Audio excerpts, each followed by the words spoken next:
Albert Einstein once said, everybody's a genius, but if you judge a fish by its ability to climb a tree, it will live its whole life believing that it is stupid.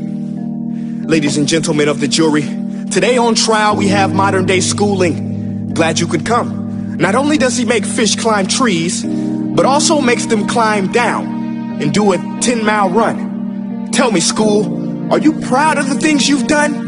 Turning millions of people into robots, do you find that fun? Do you realize how many kids relate to that fish swimming upstream in class, never finding their gifts, thinking they are stupid, believing they are useless? Well, the time has come, no more excuses. I call school to the stand and accuse him of killing creativity, individuality, and being intellectually abusive. He's an ancient institution that has outlived his usage. So, Your Honor, this concludes my opening statement, and if I may present the evidence of my case, I will prove it. Proceed. Exhibit A. Here's a modern-day phone. Recognize it? Here's a phone from 150 years ago. Big difference, right? Stay with me. Here's a car from today, and here's a car from 150 years ago. Big difference, right? Well, get this. Here's a classroom of today, and here's a class we used 150 years ago. Now, ain't that a shame? In literally more than a century, nothing has changed. Yet you claim to prepare students for the future? But with evidence like that, I must ask, do you prepare students for the future or the past?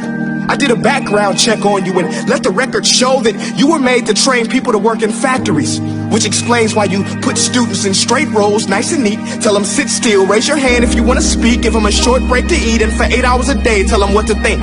Oh, and make them compete to get an A letter which determines product quality, hence grade A of meat.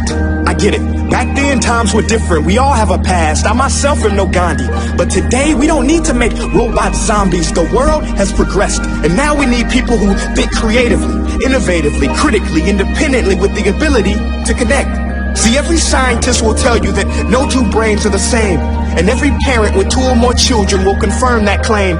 So please explain why you treat students like cookie cutter frames or snapback hats, giving them this one-size-fits-all crap. Watch your language. Sorry, Your Honor, but if a doctor prescribed the exact same medicine to all of his patients, the results will be tragic. So many people would get sick, yet when it comes to school, this is exactly what happens, this educational malpractice, where one teacher stands in front of 20 kids, each one having different strengths, different needs, different gifts, different dreams, and you teach the same thing the same way? That's horrific.